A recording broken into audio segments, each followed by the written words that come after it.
Hey guys, I've been trying for a little bit to get this up and running so I can do a quick video for you guys on the DDL statements that the links are missing for. So as you've seen at this point in time, I've got a bunch of links in the announcement along with this link to this video so you guys can watch it.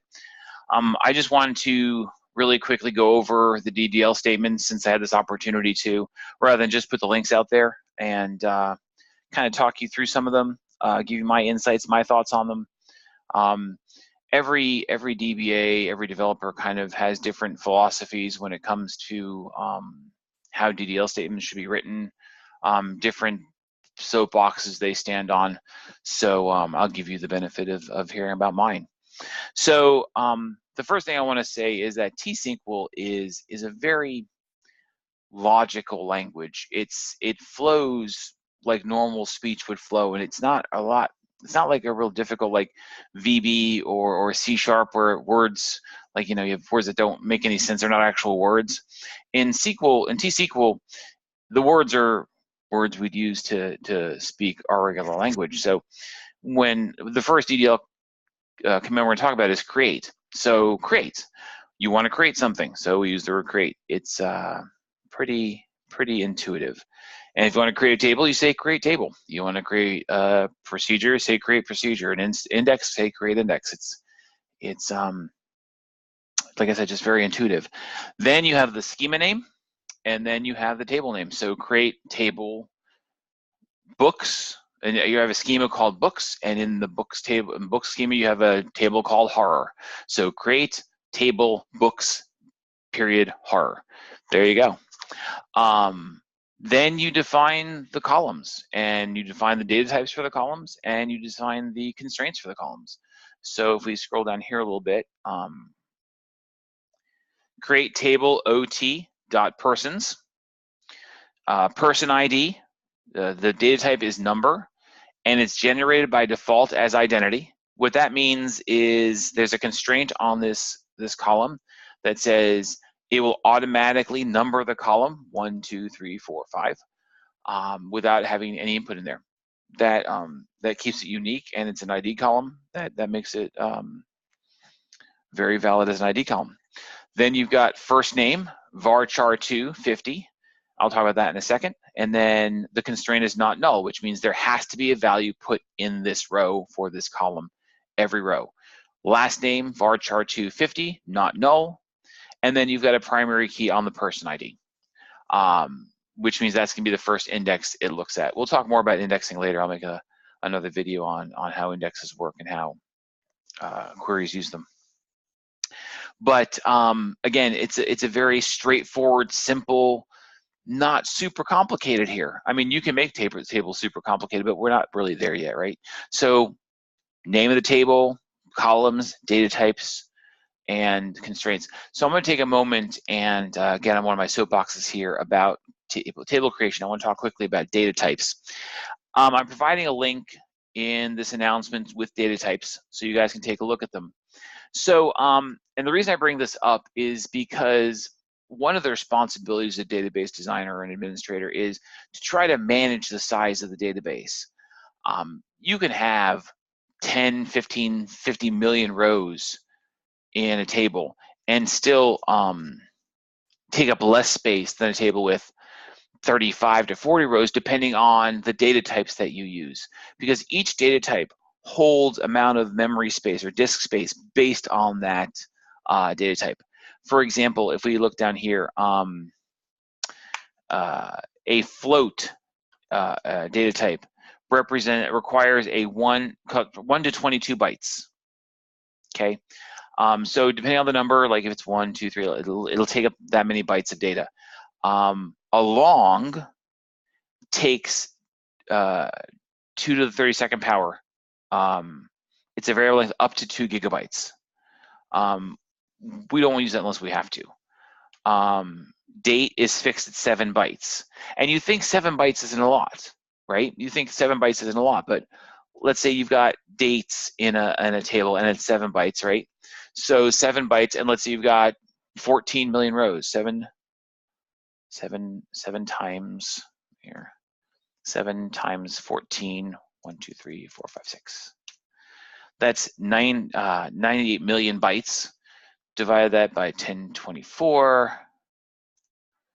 Divide by 1024. That's about 93 gig. So, so you've got to be aware of the size of the data types. Make sure they're accurate. Make sure they're what they need to be. You don't want to use something too big that doesn't make sense. Now, the one thing you saw before, the nvarchar2 with the comma, the parentheses with 50 in it. When you're using the nvarchar2 data type, you tell the table how much data can go into that. So in this case, nvarchar2 50 means a max of 50 bytes can go into that. Now that means if you say 50 bytes and someone puts like 1 letter in there or 2 letters in there, it's only going to use up that much space. It can use up to 50 bytes of space before it stops, and that generally equates to like 1 letter. So when you say nvarchar to 50, you're saying you can use about 50 letters in that. So that's it. So just when you are out on your own in the world, designing databases, doing your thing, just be aware of the data type so you can really control on how that size is. Okay, so that's on create tables. Next up is alter tables. Alter tables basically just lets you make changes to tables that you've created without having to rebuild the entire table from scratch. Let's say you forgot a column. Let's say you used the wrong data type. Let's say you used the wrong constraint. In an alter command, you can change all those things. So in front of you here, you see alter table, persons, add birth date, date, not null. So you forgot the birth date column. You go back in there, you put it in there. Everything's good, so it's there. It's a date type, and it's not null, which means you have to put it in there. And you'll see that any column you add goes to the end of that table. It doesn't drop in where you thought it would be, but it becomes the last column in that table, which isn't a big deal because your select statements will take it out in any order that you want to take it out in. You can add multiple columns. You can change data types. I will say one thing about changing data types. So let's say in this case, you've got this table persons and last name, you have it 50 and you want to change that to varchar 100 or something else like that. Use this, so you have to modify column name type constraint here with modify command. Keep in mind, if you make any changes to the data type, there will be processing power involved with it in changing that, because the more rows you have in that table, the longer it's going to take to change because of having to go through allocating the space for that change. If you went from a varchar 50 to a varchar 100, you got to allocate that space. If you go in, so that's just, you got to be aware of that. So you don't want to have to go in and change data types on huge tables. That can be very inconvenient.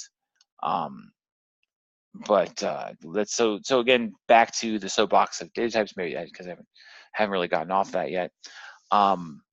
It's important to make sure that you choose the right data type, because you don't want to go through. I worked for a company once, and we were doing a it was for a Microsoft SQL Server, and they chose the data type int for their table 10 years prior when the company had first started. And int is an integer that goes from basically 1 to about, I think it's like 62 million or something like that. And they didn't foresee a time where they were going to ever exceed 62 million rows in their table. Well, when I got there, they were at 60.5 million.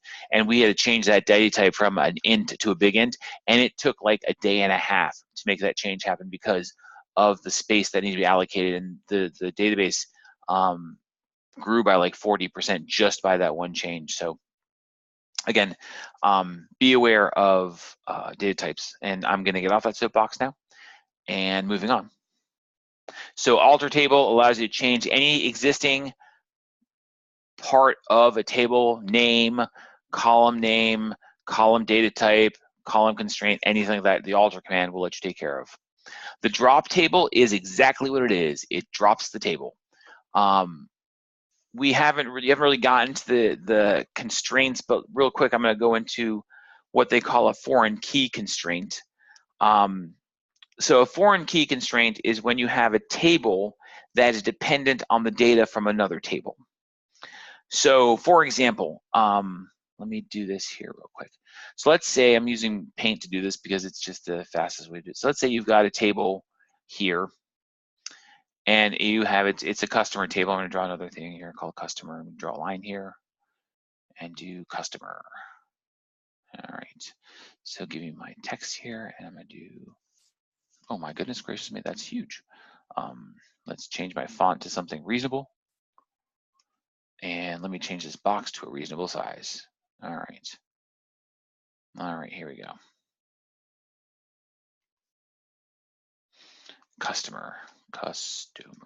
And let's say in this table, customer, you have a column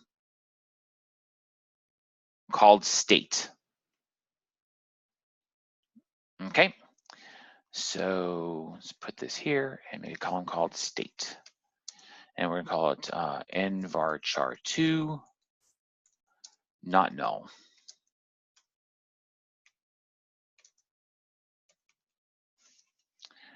All right.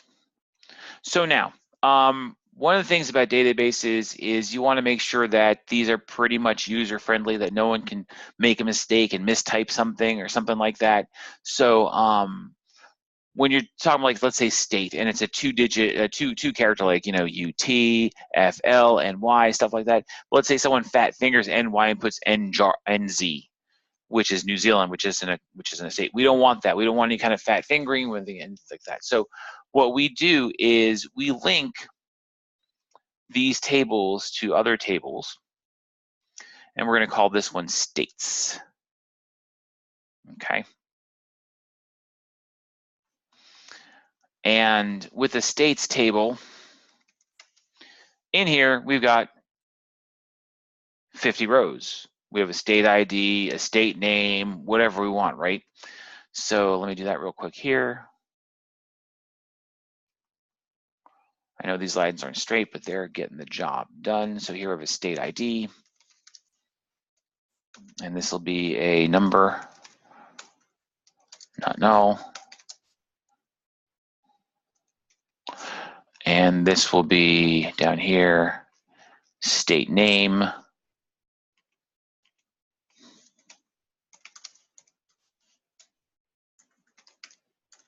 name, varchar, nvarchar2 100, so on and so forth. So what we would do here, and this is getting to the drop statement, trust me on this, okay? So when we're here, we'll go ahead and put a foreign key constraint saying, and we're gonna change this here from not null. Let me erase this here. So it won't be not null anymore. Let me put an eraser here. And we're gonna change this from not null, and this is gonna become number.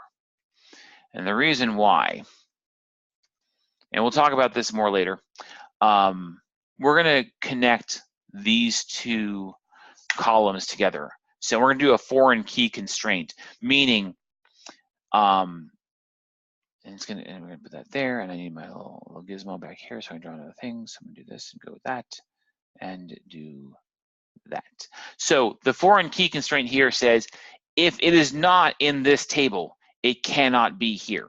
So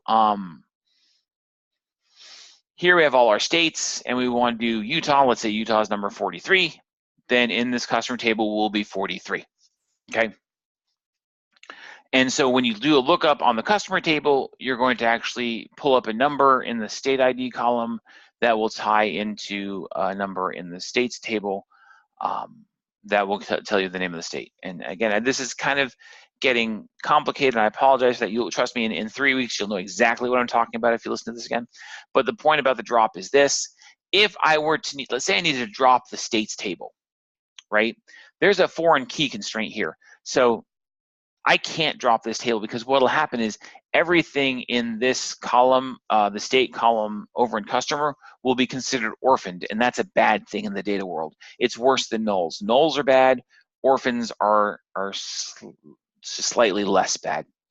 So what we do in our request then is we could just do this part here, drop table schema name. Let's see, we got an example down here.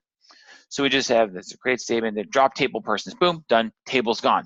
However, if there are any constraints on this table, it will not let us drop the table because of data integrity. We need to use the command with cascade, or just cascade. So here's drop table brands. It will not let you. But if you do the command cascade constraints, what that does is it goes into the table. In my example, it will go into the let me bring this up over here. It will go into the customer table, and all the status it will erase out of this table. So it's going to cascade the dropping of the table. So it's going to go away altogether. When you drop tables, you get that error all the time, because if you're in a database and you're not familiar with it, you try to drop a table, it'll say, hey, can't do this because it's got constraints. And it's also a safety feature that you really want enabled. You don't want someone going into your databases and dropping tables just for the fun of it, and like completely destroying your data integrity. All right, next, truncate table. So truncate table, oh, where'd it go? Goofed up here, okay. Truncate table. So you might wonder why the difference between delete or drop and truncate. So let me see if I can explain the difference. So there's a delete command which allows you to delete rows from a table, and there's a truncate command which deletes everything from the table. So if you have 1,000 rows in your table and you say delete from table, the database engine is going to go what I call RBAR, RBAR, row by agonizing row, and it's going to delete each row at once. Boom, boom, boom. Delete 1, delete 2, delete 3, so on and so forth. Truncate just erases. It's like an Etch-a-Sketch. It's just you shake it, it's gone. So the truncate table, it says truncate table. It also has the cascade command to go with it in case there were constraints on there that will cascade down to the tables that have them. So it's still there, the same thing. So that's important. So dropping the table drops it from the schema. It's gone forever. Truncate table erases everything in there with impunity. It just gets rid of it. It doesn't go row by agonizing row. It just says all of it gone by Etch-a-Sketch, zap, zap, done is how that works. Rename, again, rename is a very simple command. It just renames a table to a new name. Boom, boom, rename table name to new name. That's all it is. You can't roll back the change. If you have, so here's an example. You create a table and you want to rename it. So keep in mind, if you do rename something and you've got any queries or stored procedures that reflect that carry the original name, those will no longer work. So keep that in mind, that you want to make sure. You just get rid of that. You want to get rid of that. You want to be careful when you change names, because if anyone's referencing it for something else, those procedures will no longer work and you get a whole slew of errors. I really only recommend the renaming function while the database is still being built and tested and changed. Like, you've got the customer table. We don't want to call it customers anymore. We want to call it, guests or whatever you want to do. The last one is a comment command. And basically what this allows you to do is insert comments into the creation of the table. So you can, like the example they give here, scroll down here a little bit. Where is it? So here, comment on column employees job ID is abbreviated job title. So I'm not a big fan of column comments, because you should name the column something that is identifiable. If it's job ID, don't call it like Stanley. I've dealt with companies. So what happens is, like, some companies will provide databases with their applications, but they will name the columns all sorts of bizarre things. so you can't go in and reverse engineer and understand what they're doing. They'll literally call their columns like A1, A2, A3, A4, and you have no idea what's in them, just so they keep their proprietary information to themselves. Don't be like them. Name your column something. You're one of these days you're going to find a DBA job. If that's what you're looking for, you're going to design databases.